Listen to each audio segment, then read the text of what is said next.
Merci beaucoup. Nous allons lire un passage dans la Bible. Nous allons lire aujourd'hui le livre de 2 Rois dans l'Ancien Testament.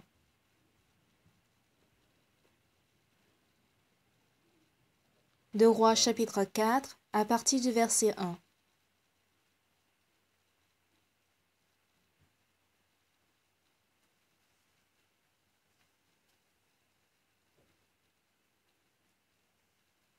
Deux Rois chapitre 4 verset 1.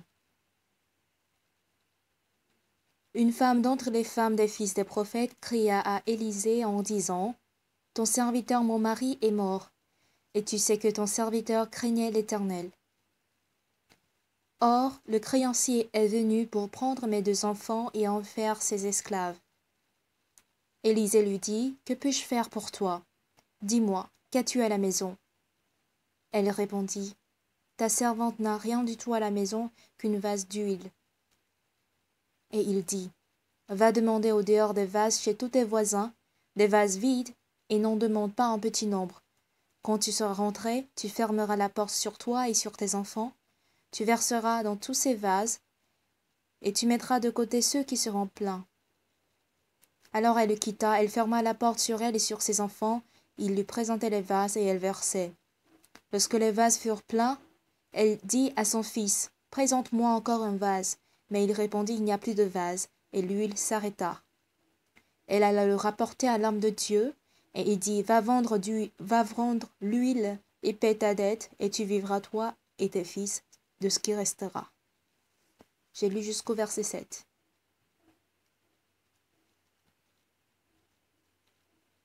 Mon métier est l'orateur. Mon métier est orateur, et l'espoir que j'ai quand je prépare le sermon chaque matin est la suivante. Si seulement je pourrais planter mon cœur dans le cœur des gens qui écoutent mon sermon. Tout comme les plants d'aubergine ou de piment, si on pouvait transplanter le cœur de l'homme. Et si je pouvais seulement voir grandir Jésus-Christ dans le cœur de ce frère, si je pouvais voir Dieu travailler dans le cœur de cette sœur, dans ce cas, j'en serais ravie de tout mon cœur.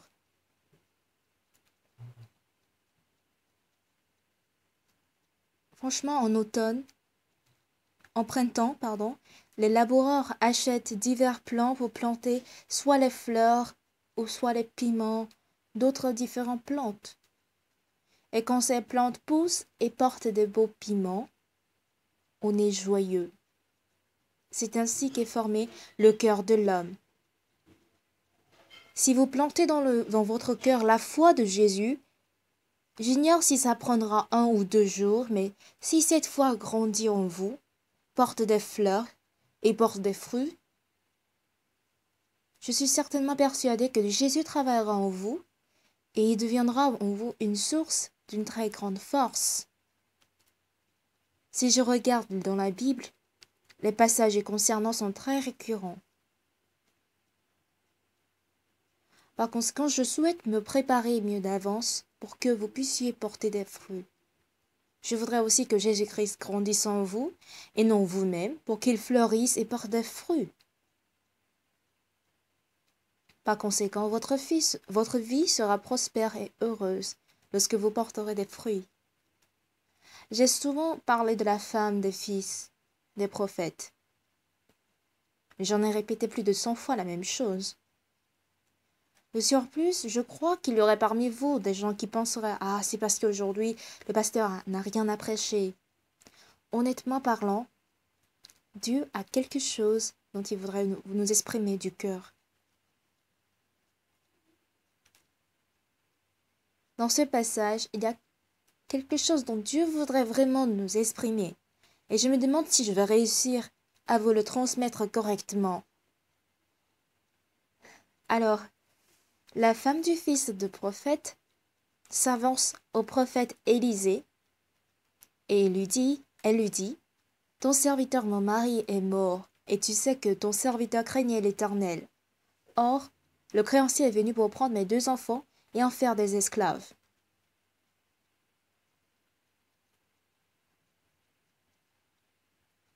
Elle insiste que le créancier est venu pour prendre mes 2 enfants et en faire des esclaves. Le cœur de cette femme apparaît tout nettement dans cette courte phrase. Mon mari est mort, j'ai élevé et nourri 2 fils sans mon mari. Cette femme portait de l'espoir de bien élever ses 2 fils pour que ces derniers réussissent leur vie, et sur ce, sans l'aide de son mari. Mais cela n'a pas marché. Alors, moi, j'aime bien lire la Bible en coréen.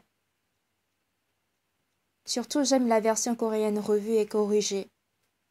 Je ne suis pas bien en anglais, je ne parle pas bien en anglais, mais il m'arrive parfois de comparer la Bible anglaise et coréenne. Et je crois que les mots en coréen sont plus implicites et contiennent plusieurs sens en parole plus que l'anglais. Alors cette femme s'avançait ici vers le prophète, mais comment était son cœur? Elle a mené sa vie de son mieux, loin du serviteur de Dieu, suite à la mort de son mari. Voyez-vous? Les étudiants missionnaires et leurs femmes somnolent souvent aux heures de cours, même dans notre église. Je vois même certaines sœurs qui se cachent derrière les gens pour éviter à se faire voir. C'est dommage quand je vois ces choses. Cette attitude va leur rendre plus difficile. Alors parfois, quand ils somnolent ou dorment lors du temps du sermon, je préfère leur dire d'aller se coucher au lit et de ne plus revenir au cours. Mais franchement, c'est vrai. J'ai vraiment envie de leur dire ça. Dans ce cas, j'essaie d'être à la place de la sœur là. Si j'étais elle, je dirais « Ah mince, pourquoi je me suis mariée à un étudiant missionnaire parmi tant d'hommes dans ce monde, comme les grains de sable? Je ne comprends pas pourquoi je vis ici, toujours en travaillant dans la cuisine, faisant le ménage, etc., etc. » Cela est sûr et certain. Dans le monde, quand les gens trouvent un travail, ils reçoivent le salaire, et quand ils sont promus, ils obtiennent plus de salaire pour en faire des sorties par exemple, visiter les grands magasins, etc. Mais voilà que moi, je ne peux même pas l'imaginer. Le cœur de l'homme coulera de cette façon. Cependant, si jamais parmi les frères et sœurs qui s'entraînent à l'école missionnaire, certains possèdent le cœur de Jésus, il serait totalement différent. Bien-aimés, jusque-là, il y a eu beaucoup d'épreuves et de persécutions, et même des gens qui étaient contre l'Évangile pendant que je vivais dans l'Évangile. La plupart des gens me disent « Mais pasteur, pourquoi choisissez-vous de subir les difficultés en écoutant les préjugés des autres ?» Vous savez, j'ai lu le livre d'Esther. Il a fallu simplement que Mardochée salue Haman en baissant la tête. Mais c'est dû au refus de saluer Haman que le problème d'exécution a été déclenché chez les Juifs.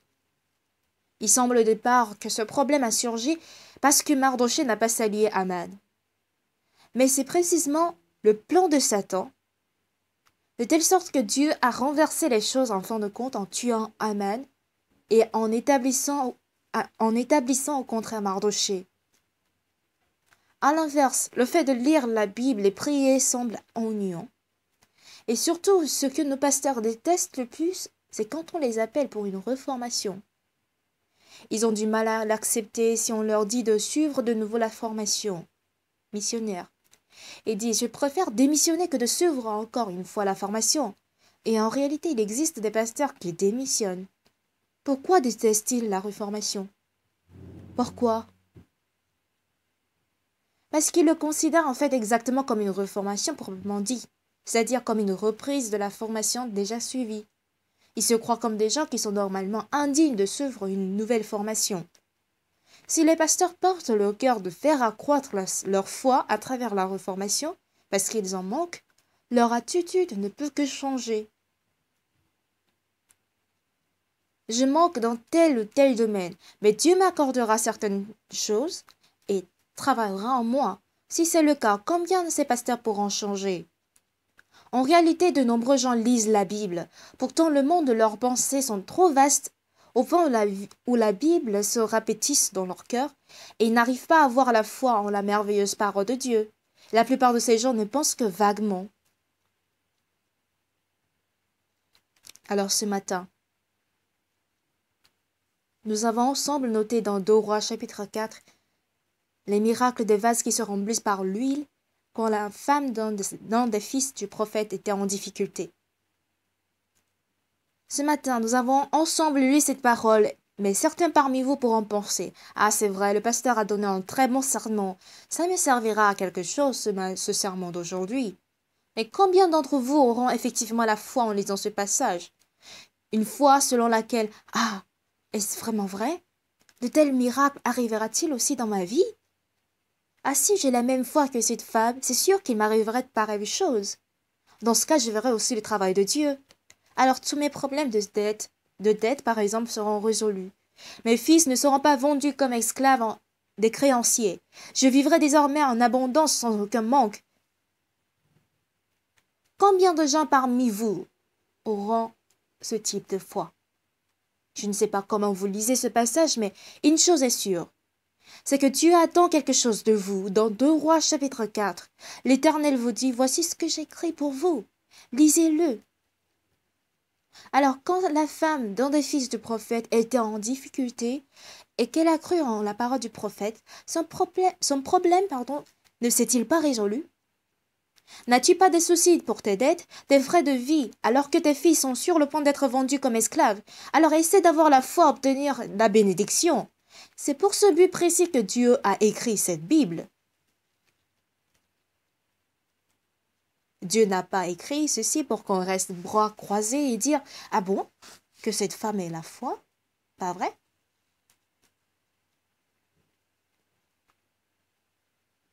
Dieu ne voudrait pas qu'on reste bras croisés et somnoler en disant « Ah c'est vrai, cette femme a une bonne foi. C'est bien. » Nous nous tenons face à Dieu, qui est l'auteur de cette parole avec un nouveau cœur. Supposons que Dieu a écrit un tel passage pour nous accorder le changement de ma vie et la grâce au sein de ma vie. Bien-aimé, j'ai vu et observé tant de fois Dieu travailler au sein de notre Église pendant que j'étais dans l'Évangile.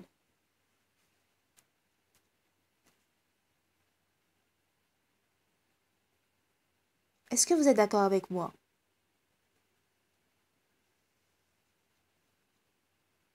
Dieu aimerait travailler en l'homme, quelle que soit la personne que vous êtes. Et vous aurez sans doute divers problèmes. Par exemple, mon enfant me cause d'ennui parce qu'il est trop tordu. Ces jours-ci, je ne suis pas promue et avec mon salaire de ce mois, c'est difficile de vivre. Et à l'église, on nous dit de faire des vœux à tout propos et de donner des offrandes. Et quand on dépose le carton d'offrande au centre, on hésite entre donner ou ne pas donner l'offrande. On peut le faire, on peut avoir ce genre de pensée. N'est-ce pas?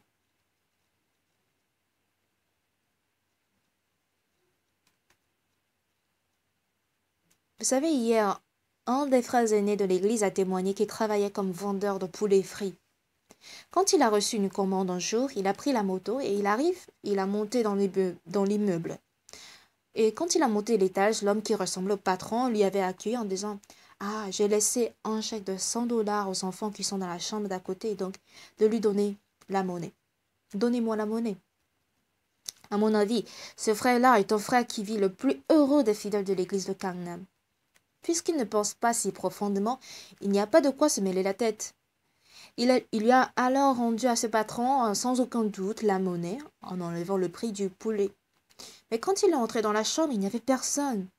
Quand il a descendu, le monsieur qui l'avait commandé s'est enfui en prenant il s'est enfui après avoir volé même la clé de sa moto.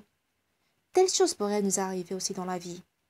En écoutant le témoignage de ce frère, savez-vous combien ce frère paraissait heureux à mes yeux? Il a perdu son argent parce qu'il a rendu même la monnaie et en plus du prix du poulet frit. Certes, il a perdu de l'argent, n'est-ce pas? Et il aurait dû avoir mal au cœur. Et c'est vrai qu'il n'a pas essayé de faire tourner sa tête pour éviter de se faire avoir par quelqu'un, mais il devait être heureux autant qu'il l'a perdu. Je pense que cela est mieux que d'avoir de l'argent. En d'autres termes, est-ce que vous êtes d'abord, à mon avis, vous êtes d'accord avec moi? Je veux dire que nous avons de grosses ou petites inquiétudes dans notre vie. On pourrait avoir sans doute des problèmes d'enfants, ou tomber malade, ou que les choses ne marchent pas comme vous le prétendez. Mais aujourd'hui, Dieu vous dit, à vous tous, chers fidèles bien-aimés de l'Église Gangnam, pourquoi me regardez-vous tout droit aux yeux comme si vous n'avez aucun souci alors que vous en avez? Aujourd'hui, je voudrais résoudre tes soucis, je veux entretenir des relations avec toi.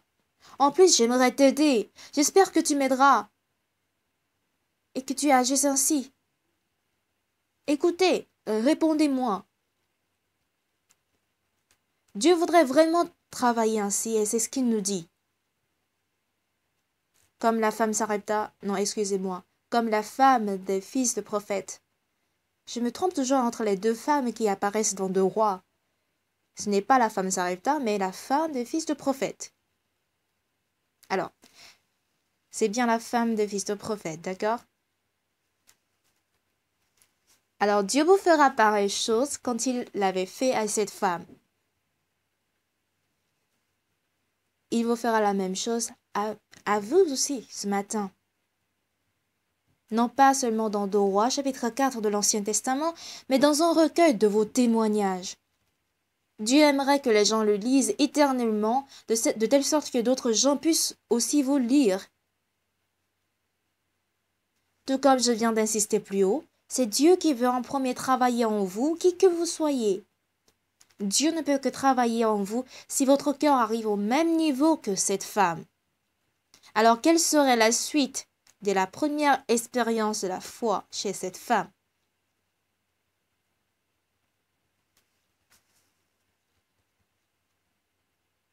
Quand cette femme n'avait plus de vêtements, quand elle traverserait d'autres difficultés, lorsqu'elle n'aura plus de l'argent, elle ira chercher Dieu, n'est-ce pas? Le pasteur Ho In-soo fut guéri de la leucémie par la grâce de Dieu. Par la suite, il fut tombé encore malade, il fut atteint du cancer. Il est alors venu me l'informer tout en tremblant de peur de mourir. J'ai alors dit, frère Ho, tu sais, tu étais autrefois guéri de la leucémie par la foi. Cette fois aussi, Dieu qui t'a guéri de la leucémie pourrait guérir également cette maladie. Alors surmonte-la par la foi. Soudain, il fut stupéfait et en disant « Ah, pasteur, c'est vrai, vous avez raison. » Après quoi, il fut guéri du cancer. Troisième fois, il a eu le cancer et pour cette troisième fois, le frère Ho In-soo a affirmé que c'est une bénédiction. Dieu m'a guéri de la leucémie et du cancer la dernière fois. Alors, cela signifie que cette maladie aussi peut être guérie. C'est alors une bénédiction. C'est ainsi qu'il fut guéri du troisième cancer qu'il a considéré comme bénédiction. Pourtant, lorsqu'il avait passé l'examen à l'hôpital, le docteur lui a dit qu'il n'était pas guéri, mais le cancer est toujours là, sans toutefois bouger. Mais qu'il bouge pas, c'est pareil. S'il ne grandit pas, s'il ne se rapétisse pas, s'il est pareil, que fera-t-il dans mon organisme? C'est ce que disait le pasteur In-soo, que même si le cancer dit de n'importe quoi dans son organisme, il ne pourrait rien me faire. Alors, bien-aimés, nous aimons des séances de prière d'ordre religieux. Mais Dieu désire fortement avoir des relations plus concrètes avec chacun de nous de façon individuelle afin de pouvoir travailler dans notre vie.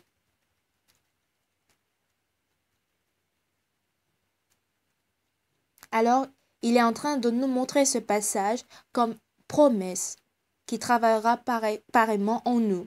Alors, tout ce qui apparaît dans la Bible, pas en totalité, mais si ces choses aussi arrivent dans votre vie, non pas par vos efforts, votre zèle de résoudre ces problèmes, mais quand une parole entre dans mon cœur et travaille, on dira, ah oui, c'est Dieu qui l'a fait, c'est Dieu qui m'a béni, c'est Dieu qui m'a aidé.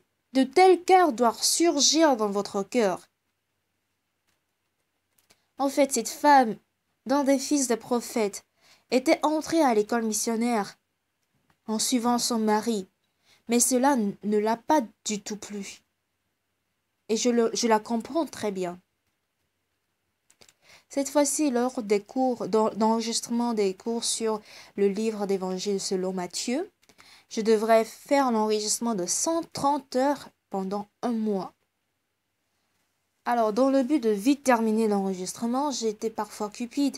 Au lieu de 4 heures, je prêchais parfois jusqu'à 6 heures, voire 7 heures, et j'avais la grille par conséquent.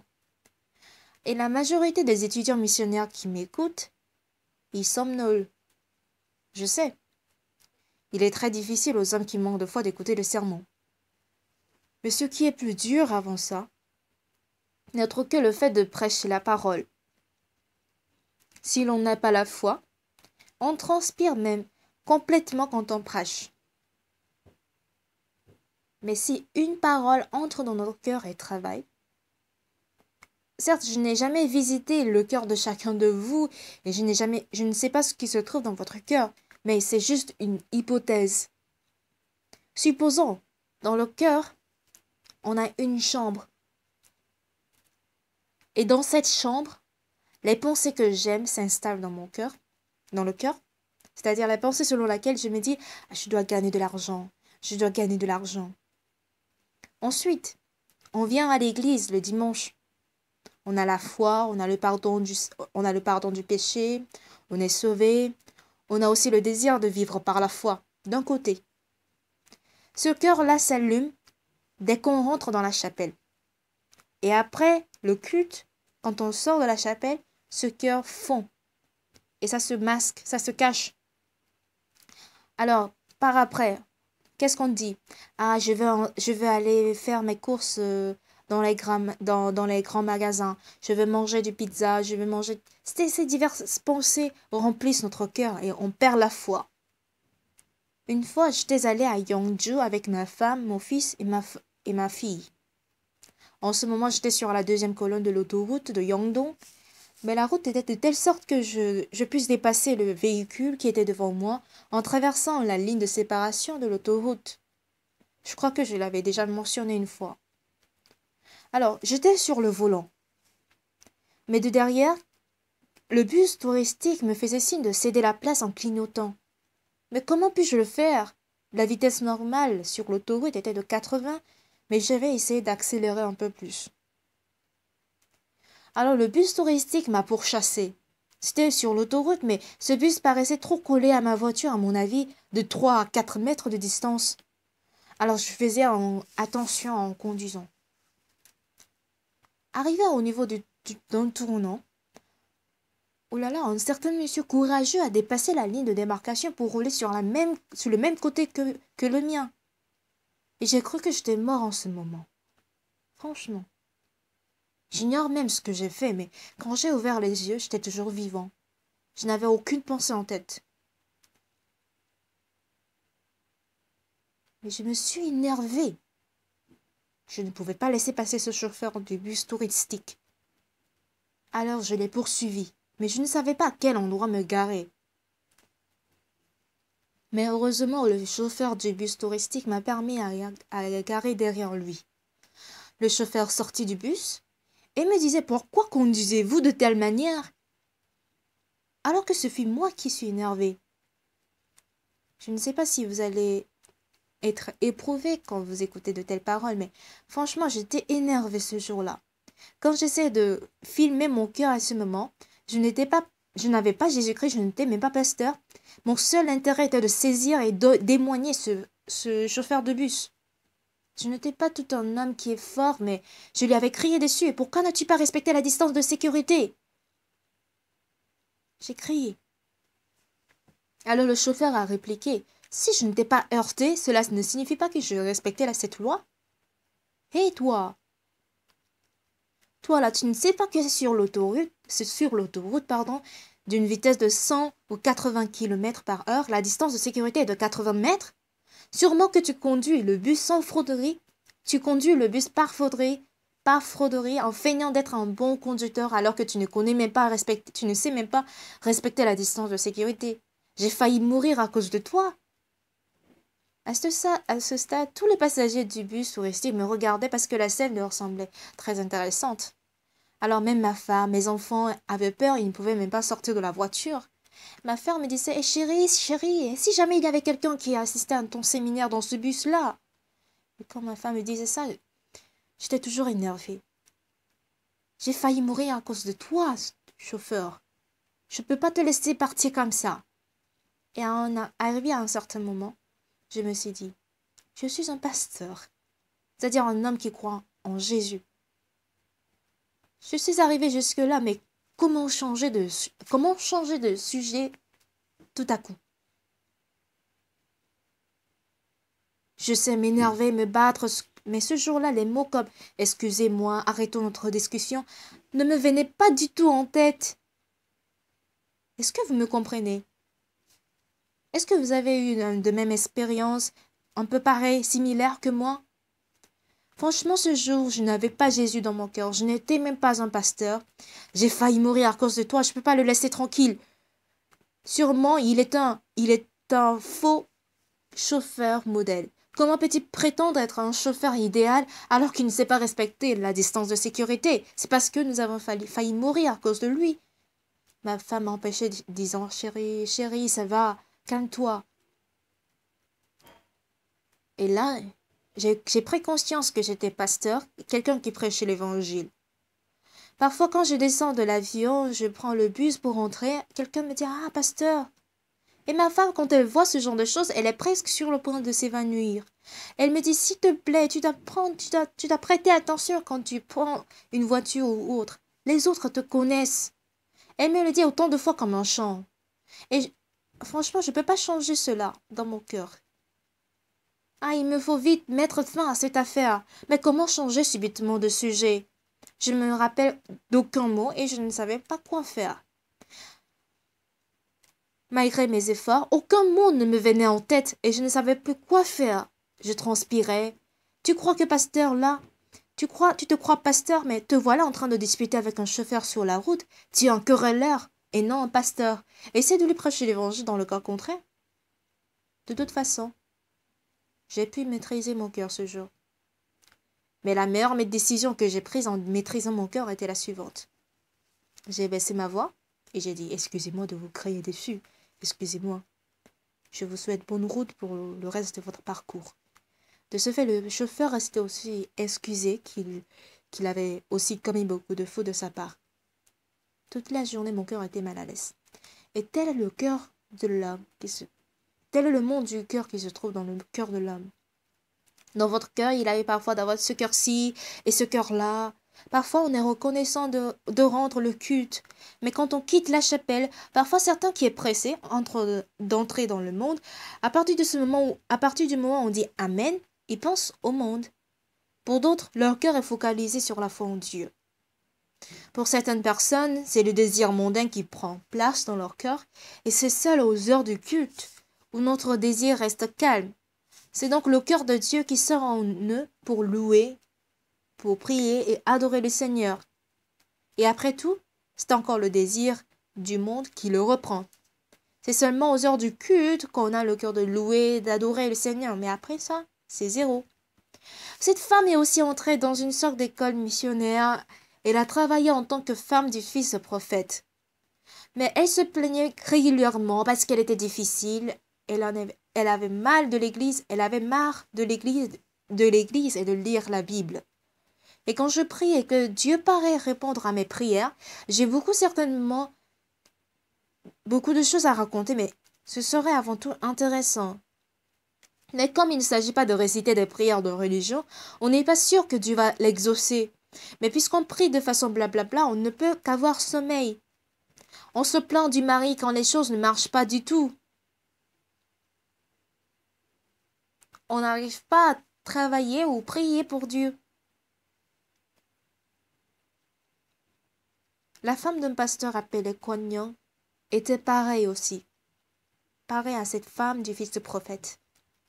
Un jour, elle était allée en Afrique en suivant son mari.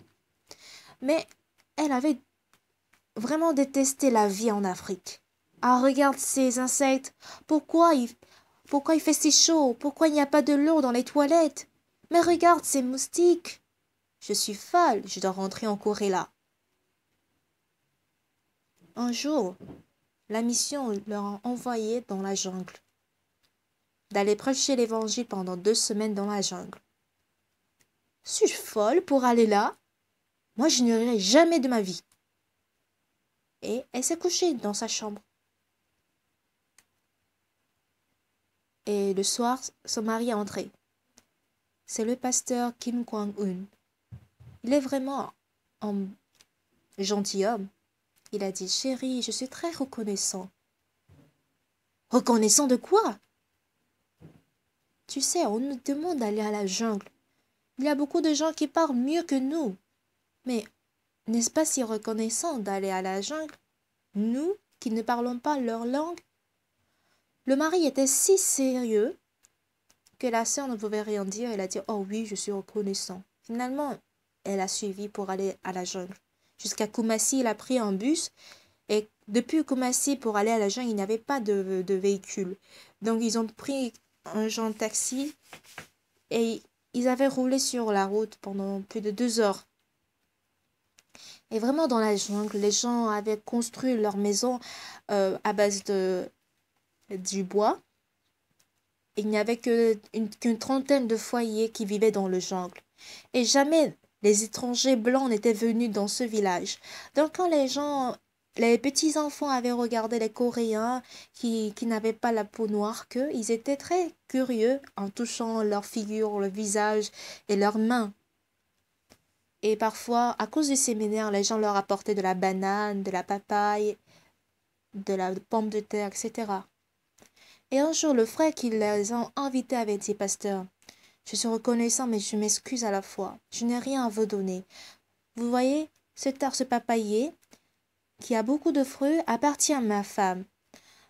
Vous savez, je ne suis pas assez riche et en Afrique, on ne partage pas le même héritage. Alors que l'héritage de ma femme est beaucoup, je n'ai rien. Vous savez, ce bananier-là qui a beaucoup de bananes appartient à ma femme.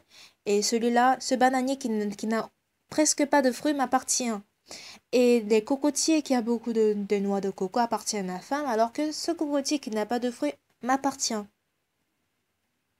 C'est-à-dire, ces poules appartiennent à ma femme alors que ces poules minces, maigres, m'appartiennent. Alors, selon la femme du pasteur Kwon Young, c'était vraiment misérable. Ah, comment peut-il dire qu'ils sont couple en partageant toutefois leur héritage? C'était vraiment bizarre et étrange à son avis. Mais soudain, elle a eu l'impression qu'elle était pareille à une femme africaine. Certes, elle ne sépare pas son héritage comme bananes, les cocotiers, les bananiers, etc. Mais elle avait le même niveau de pensée. Ah, telle chose appartient à ma femme, telle chose appartient à mon mari, et telle chose m'appartient. Elle veut se faire valoir mieux que d'autres. Et de là, elle a compris qu'elle était vraiment idiote. C'est de là qu'elle a changé. En prêchant l'évangile au Bénin, on utilise le français. Donc, elle avait préparé une Bible anglaise au cas où elle rencontrerait les gens qui parlent anglais. C'est vraiment assez grosse la Bible anglaise. Après, elle a une Bible française avec des dictionnaires. C'est un tas un grand sac qu'elle porte chaque jour pour aller prêcher l'évangile. Parfois, quelqu'un qui écoute la parole de Dieu, les désirs de la chair rapétissent, mais parfois d'autres, leurs désirs grandissent et augmentent. Judas Iscariote également était rempli des désirs de la chair. Il ne comprenait pas Jésus-Christ, il ne connaissait pas la volonté de Dieu. Donc quand il a senti le fardeau de suivre Jésus-Christ, il ne pensait qu'à vendre, à livrer Jésus-Christ pour gagner de l'argent. Quand le mari est mort, la femme du fils du prophète se disait « Ah, je suis libérée maintenant de la formation de l'école missionnaire. Je suis libre. Je ne vais plus être attachée maintenant à l'église. Ah, si je vis comme je veux, je pourrais élever bien mes 2 fils. » Donc, sans regarder même en arrière, je suis quand même assez jeune. Je peux bien élever mes 2 fils. Elle était sûre d'elle-même. Bien que je n'ai pas la foi, je ne prie pas, je ne peux pas bien évangéliser et que je ne connais pas la Bible, je sais bien gagner de l'argent, je travaille bien. Je suis une bonne femme d'affaires. C'est ainsi qu'elle a commencé à faire des affaires. Cependant, malheureusement, ça n'a pas marché. Elle a eu de plus en plus de dettes. Elle était sur le point de vendre ses 2 fils en esclaves, comme esclaves des créanciers. Leur fils le dit. Maman, suis-je vraiment vendu? Serais-je vendu comme esclave? Non, t'inquiète pas. Quel que soit ce qu'il va passer, je ne te vendrai jamais. Tu es mon fils bien-aimé. Jamais cela n'arrivera.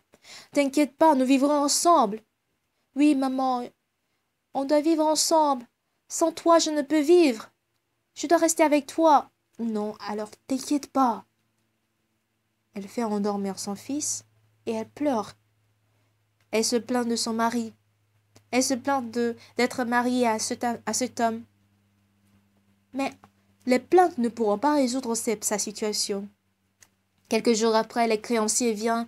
Il lui dit, il la menace disant que si tu ne me donnes pas l'argent, tes 2 filles seront pris comme esclaves. Ah chérie, pourquoi es-tu parti si tôt en laissant derrière toi les 2 fils? Mais à quoi sert-il d'appeler son mari? Ça ne sert à rien. Cela lui rendrait vraiment douloureux.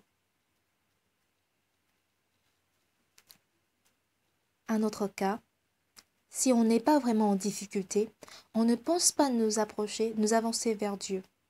Si on n'est pas en difficulté, on ne veut pas briser notre cœur devant Dieu. Parce qu'en fait, cette femme était en difficulté. Elle pensait aussi à son frère, à son père, à ses amis. Mais il n'y avait aucun moyen de gagner de l'argent. Il n'y avait plus de voie. Elle a essayé tout, en vain.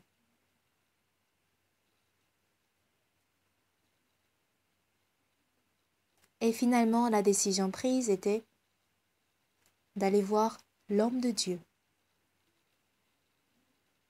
Cela lui donnait certes le fardeau, mais puisqu'elle a tout fait en vain, son dernier espoir, malgré le fardeau, était d'aller voir l'homme de Dieu. Elle est allée voir l'homme de Dieu, Élisée.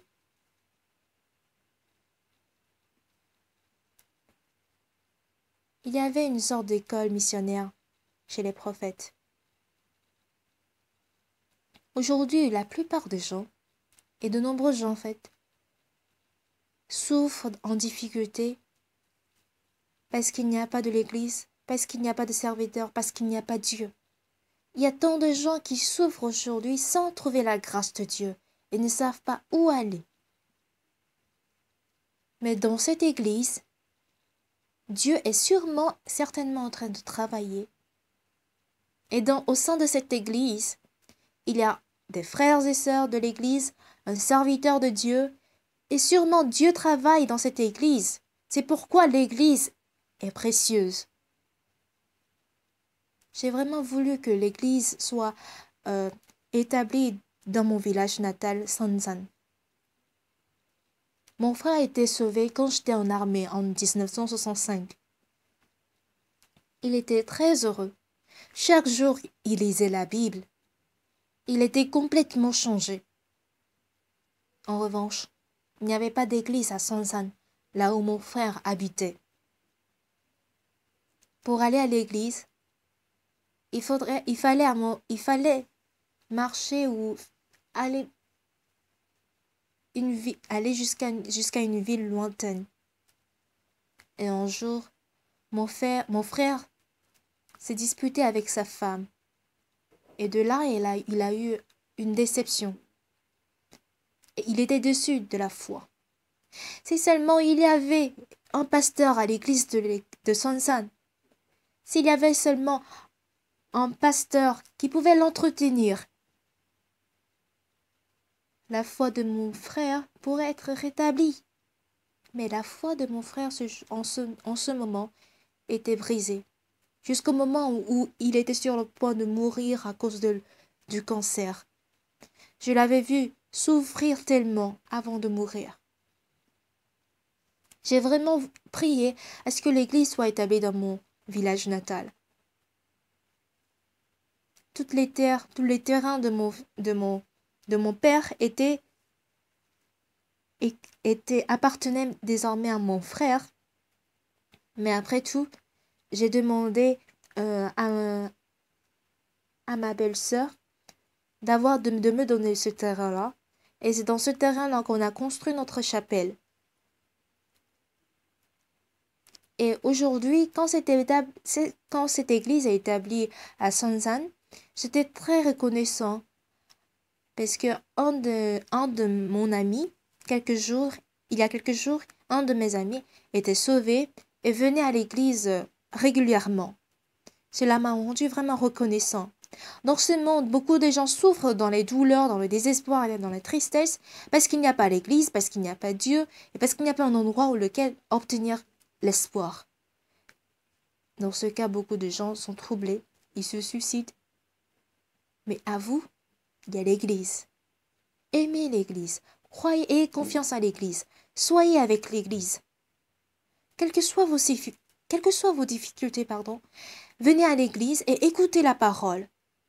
Priez avec le serviteur de Dieu et suivez leurs paroles. Laissez tomber votre propre pensée. Cette femme aussi était dans la difficulté. Elle devait misérablement vendre ses 2 fils comme esclaves. Chaque jour, en pleurant, elle pleure pour son mari. Elle essaie d'imaginer quand leurs 2 fils seront vendus, à quel point elle va souffrir parce que ses 2 fils vont lui manquer. Essaie d'imaginer un peu cette vie-là. Elle avait beaucoup de dettes, elle n'avait rien. Mais elle avait l'Église, le serviteur de Dieu et la parole de Dieu. Ce n'est pas parce qu'on n'a pas une bonne maison qu'on est difficile, qu'on est pauvre. Ce n'est pas parce qu'on n'a pas de bonne voiture qu'on est difficile ou qu'on manque quelque chose. Mais c'est parce qu'on n'a pas Dieu avec qui on peut partager des souffrances et des douleurs dans notre cœur que cela devient en difficulté. Si on a une église, on a Dieu, alors qu'on ne peut pas profiter de la présence de Dieu, de l'église, ce sera plutôt une difficulté. Bien-aimés, ouvrez votre cœur. Quand la femme du fils de prophète est venue vers Élisée, et il lui a dit cela, « Pourquoi as-tu fait cela? Pourquoi c'est maintenant que tu es venu? Tu aurais dû venir plus tôt.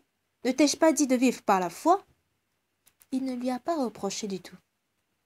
Le prophète lui dit, « Qu'est-ce que je peux faire pour toi? Qu'est-ce que tu as ?» J'aime beaucoup cette parole, franchement. La première chose que l'homme de Dieu a dit quand la femme du fils de prophète avait des difficultés était, « Que puis-je faire pour toi ?» Répétez tous ensemble. « Que puis-je faire pour toi ?» La parole qui se trouve dans 2 Rois chapitre 4 entre souvent dans mes oreilles. Dieu me dit cela. Et je lui dis, Seigneur, j'ai tel problème. Dieu me dit, que puis-je faire pour toi? Cette parole me réconforte et me soulage tellement. Et quand j'ai beaucoup de difficultés en ce moment, Dieu me dit dans le cœur, quand je prie chaque matin, que puis-je faire pour toi? Voilà ce que Dieu me dit dans mon cœur, que puis-je faire pour toi? Même avec cette parole, je suis très très reconnaissant. Seigneur, il y a ce genre de problème dans notre église. Dieu me dit, que puis-je faire pour toi? Telle sœur est malade, tel frère a telle maladie. Que puis-je faire pour toi? Le seul fait de me rappeler de cette parole, rappeler cette parole me donne la force, l'espoir et la joie. Dis-moi, qu'as-tu à la maison? Cette femme dit, ta servante n'a rien du tout à la maison qu'un vase d'huile. Le serviteur de Dieu dit, va demander au dehors des vases, chez tous tes voisins des vases vides, et n'en demande pas en petit nombre avec tes enfants. C'est écrit comme ça, n'est-ce pas? Va demander au dehors des vases chez tous tes voisins, des vases vides, et n'en demande pas en petit nombre.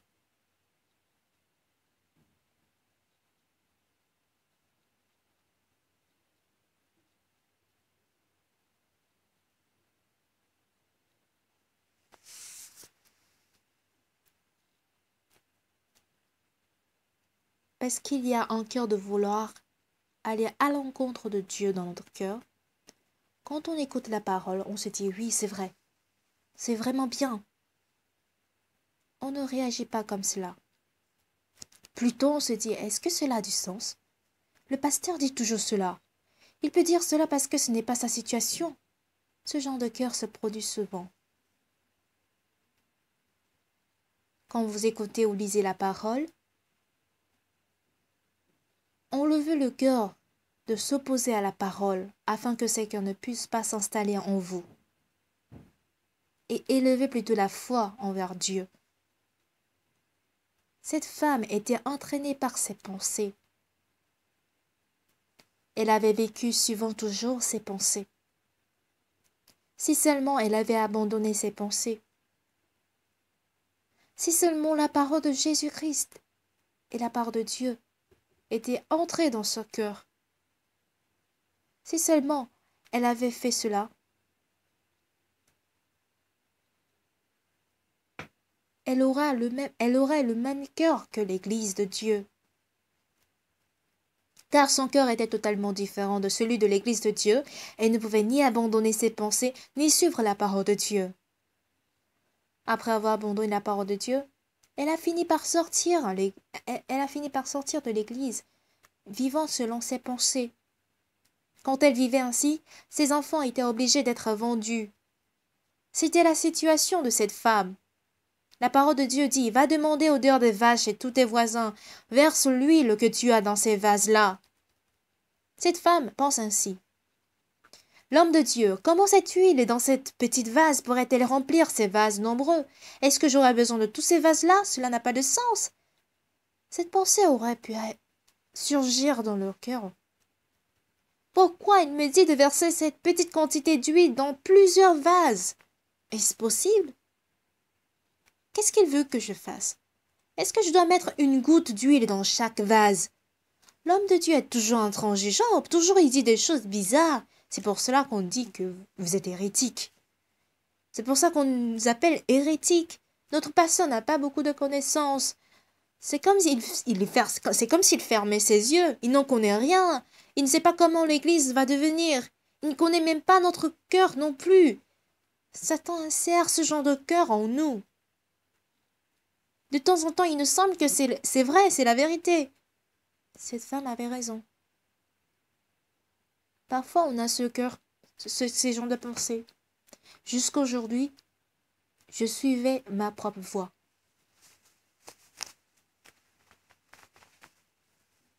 Oui, j'ai échoué en suivant ma propre pensée. Voilà comment j'ai échoué. Judas Iscariote, après avoir vendu Jésus a été crucifié.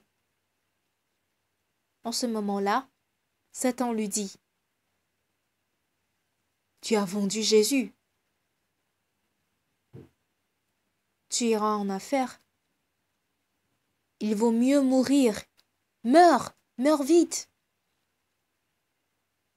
S'il était en mesure de réfléchir un tout petit peu, « Satan, tu m'avais dit de le vendre. Voilà pourquoi je l'ai vendu. Mais comment tu peux me dire que je serai maudit? Même si je t'ai écouté auparavant, je ne t'écouterai plus jamais. Je regrette d'avoir vendu Jésus suivant ta parole. Jamais je ne t'écouterai. » C'est ce qu'il aurait dû faire en se renonçant en soi-même. Après que Judas avait vendu Jésus, quand Satan lui a dit « Tu seras maudit, va aller tu iras en enfer, suicide-toi, mets fin à ta vie, pends-toi, c'est facile, ça va finir. » Comme Judas, qui était stupide, avait confiance en lui-même, il s'est suicidé, croyant que la pensée de Satan était la sienne. Si le prophète Élisée avait donné de l'argent ou un chèque à la femme, ce serait très facile, n'est-ce pas? Si seulement il lui avait donné un chèque Ce sera très facile. Mais Élisée lui a dit de demander des vases vides pour remplir d'huile. L'homme de Dieu. L'huile que j'ai dans ma vase est trop peu.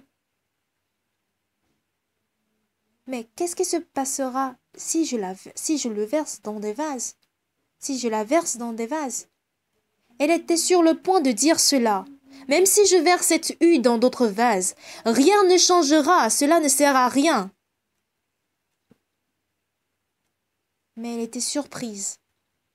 J'ai échoué suivant mes pensées qui apparaissaient en moi. Éloigne-toi de moi, Satan. Est-ce que tu comptes que je t'écouterai? Éloigne-toi de moi, Satan. Penses-tu que je t'écouterai encore? Cette femme avait échoué suivant ses pensées jusque-là. Elle avait échoué suivant ses opinions. Mais Satan continue de provoquer de nouvelles pensées en elle, en disant « Comment un serviteur de Dieu peut dire cela? Pourquoi je dois demander des vases? Je n'ai qu'un vase d'huile. » Beaucoup de personnes écoutant cela et disent « Oui, c'est inutile. » L'homme de Dieu lui-même, il n'a pas d'argent. Même l'homme de Dieu vit de façon pauvre. Comme il n'a pas d'argent, il peut dire ça. C'est parce que ce n'est pas son problème. Comment ces vases peuvent être remplis d'eau? Satan lui parle de ces genres de choses sans cesse. Il ne lui donne que ses propres méthodes. Mais ce qui était sûr est que la femme savait exactement qu'elle avait échoué à cause du fait qu'elle avait suivi ses moyens. Elle savait clairement, c'est à cause du fait qu'elle ait suivi ses pensées qu'elle avait échoué.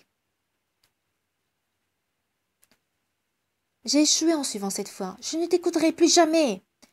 Je n'écouterai que la parole de Dieu. Tel est le travail de Dieu quand il veut commencer un travail en nous. Qu'est-ce que j'ai dit? Après avoir vécu votre propre voix, votre propre pensée, vous direz, je n'écouterai plus cette voix. C'est pour cela que j'ai échoué.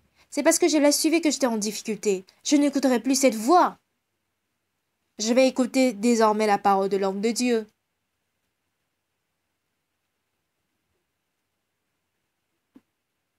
Cher bien-aimé, on doit traiter un serviteur de Dieu comme un serviteur de Dieu. Si vous trouvez le serviteur de Dieu insignifiant, la parole sortant du serviteur de Dieu sera également insignifiante lorsque vous êtes en difficulté. Si cela est votre cas, vous ne pourrez pas sortir de cette difficulté puisque cette parole vous semblera être pire que votre pensée. Certes, on peut plaisanter avec des pasteurs, avec des missionnaires. On peut s'amuser, on peut même se quereller.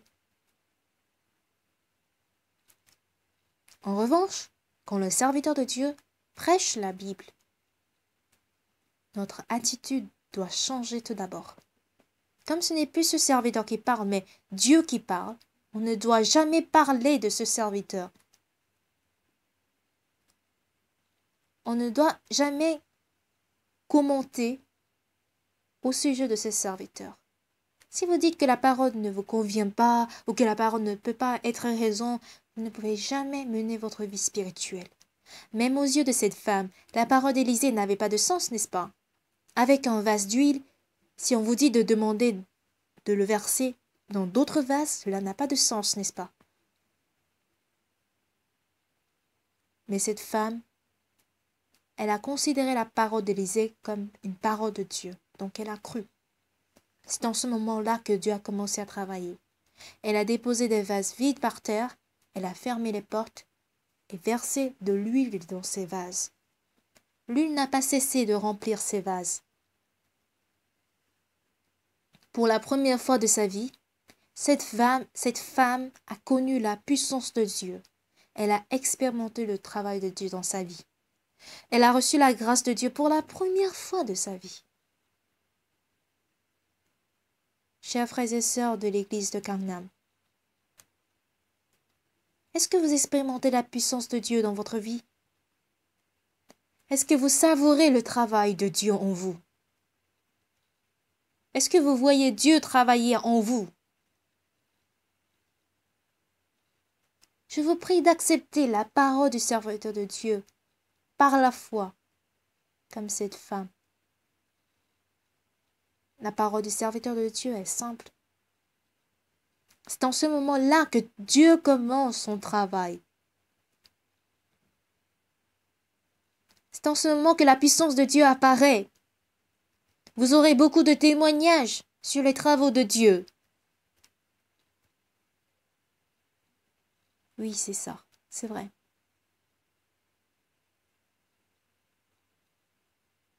En 2004, quand je suis venue à Gangnam, l'église de Gangnam était dans une grande crise. La mairie de Socho arrondissement était sur le point de démolir cette chapelle. 27 pasteurs de Séoul étaient allés à la mairie et ont dit au maire, l'église de Gangnam ne devrait peut-être pas être construite. Cette mairie va se ruiner. Ils ont dit de n'importe quoi. On a fait un procès pour empêcher la démolition, mais on a perdu. La justice a approuvé la démolition de notre église, et tous les frères et sœurs étaient désespérés. Et c'est en ce moment que j'ai été envoyée dans cette église. À notre surprise, l'ancien Park Moon-taek s'occupait de ce problème, et on a complètement gagné au procès auquel on avait perdu autrefois. Le bâtiment était protégé, et on a pu accueillir les frères et sœurs pour le culte. En ce temps-là, tous ceux qui connaissaient ce problème ont dit qu'il n'y avait pas d'issue, mais Dieu était avec nous. À cette époque, je me réveillais à 2 heures, à 3 heures, et je n'avais plus sommeil. En ce moment, personne croyait que ce problème allait être résolu. En marchant sur le sol de la chapelle, à l'aube, je ne pouvais pas imaginer que cette chapelle serait détruite. Mais Dieu a travaillé. Chers frères et sœurs, Dieu a grandement travaillé dans l'église de Gangnam. Satan provoque des problèmes, au contraire, mais Dieu travaille encore. Le travail de Dieu est merveilleux. Dieu veut autant travailler en vous qu'à l'église de Gangnam. Quel problème avez-vous? Quelle difficulté avez-vous? Ou quelle crainte, ou quel souci avez-vous? Bien-aimés, quelle peur avez-vous? Comme cette femme du fils de prophète, je vous prie de vous tenir devant Dieu aujourd'hui. Même si vous ne venez pas devant les serviteurs de Dieu, lisez la parole de Dieu dans la Bible. Qu'est-ce que la Bible dit à propos d'une situation pareille à la vôtre? Cette partie de la Bible part de ma situation, alors Dieu va travailler de cette manière. Croyez ainsi. Donc, vous tous, vous allez dire, Dieu a travaillé ainsi, Dieu m'a béni ainsi, Dieu a guéri mon fils de cette manière, Dieu a donné la paix à mon fils, Dieu a changé le cœur de mon fils de cette manière, ma famille est devenue heureuse et joyeuse, on a eu le moyen, Dieu a travaillé ainsi, on a eu tel argent, grâce à Dieu. Je veux que ce genre de témoignage apparaisse dans votre vie et que Dieu travaille dans votre vie. La femme du fils de prophète connaissait une chose exactement. Je croyais être intelligente, meilleure que les autres. Et j'ai cru que j'avais toujours raison. Mais elle a su que tout ce qu'elle faisait était l'échec. Elle a réalisé que ses pensées venaient de Satan. Elle a appris qu'elle ne devait plus suivre ses pensées. Donc même si elle ne pouvait pas comprendre la parole du serviteur de Dieu, comment cette huile peut remplir ses vases? Cela est incompréhensible. Mais le travail de Dieu n'est pas quelque chose que je peux comprendre. C'est normal que je ne puisse pas le comprendre. Le travail de Dieu ne m'est pas conforme. C'est normal que ce soit contraire à ma volonté. Mais je ne vais pas suivre ma volonté. Je vais suivre plutôt la parole de Dieu qui ne m'est pas convenable. Ne m'empêche pas. Demande des vases. On va mettre de l'huile. Dieu nous l'a dit. Dieu va travailler en nous. Ces enfants sont sortis pour demander des vases aux voisins. tous les vases sont remplis d'huile. Quand ces deux enfants, ces deux filles sont sortis pour demander des vases aux voisins, ils ont pu remplir d'huile toutes les vases. Ces vases nous représentent aujourd'hui. Cette histoire veut dire que Dieu remplit des vases vides du Saint-Esprit de Dieu. Est-ce que votre cœur est vide? Vous n'êtes pas malheureux? N'y a-t-il pas quelque chose qui manque dans votre cœur? C'est ça. Dans 2 Rois chapitre 4, Dieu veut nous dire que Dieu va verser pleinement son Saint-Esprit en vous. Amen. Dites Amen et croyez-y. Dieu nous a dit qu'il travaillerait si on croit. Il nous l'a dit. Cette femme était heureuse quand elle a versé de l'huile dans ses vases. Et l'huile n'a pas cessé de couler. Ça n'a pas cessé de couler. Maman, ce vase est rempli. Ah bon? Alors, apporte-moi un autre. Alors, maman, tiens. Alors, versons. Seigneur, j'ai vraiment vécu de façon charnelle jusqu'à présent. Je n'avais pas confiance en toi. Je vivais à ma guise, et c'est pour cela que j'avais des difficultés, Seigneur. Je n'ai rien fait de spécial maintenant. Je ne fais que suivre ta parole. Mais comment tu peux travailler si puissamment en moi? Pourquoi tu m'es miséricordieux? Pourquoi tu me bénis? Dans mon cœur, quelque chose de chaud qui est inexprimable.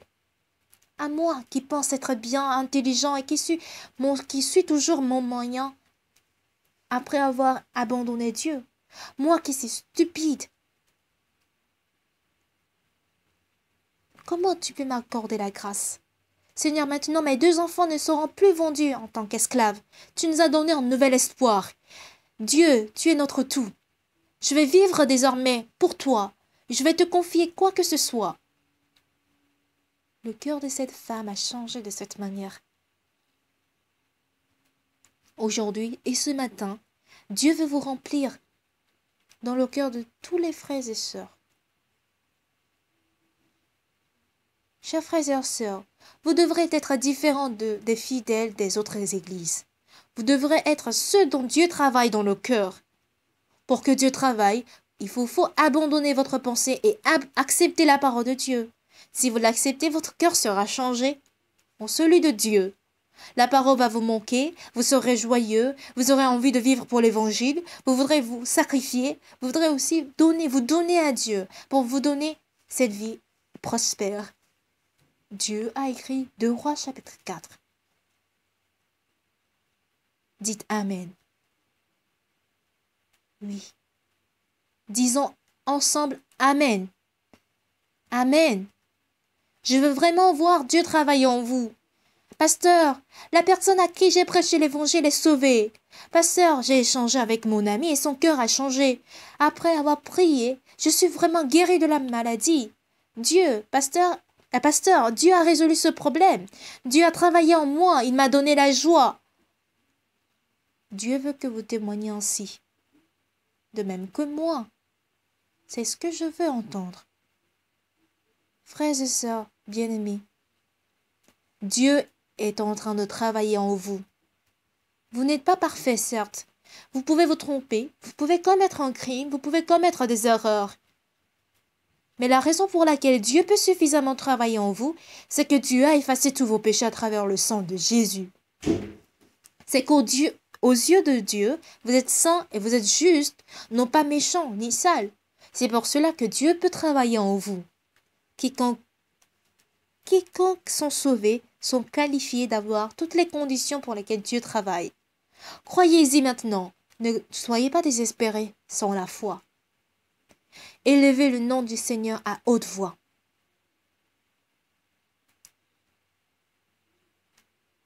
Quand vous chantez, chantez à haute voix et donnez-vous pour l'évangile de Dieu.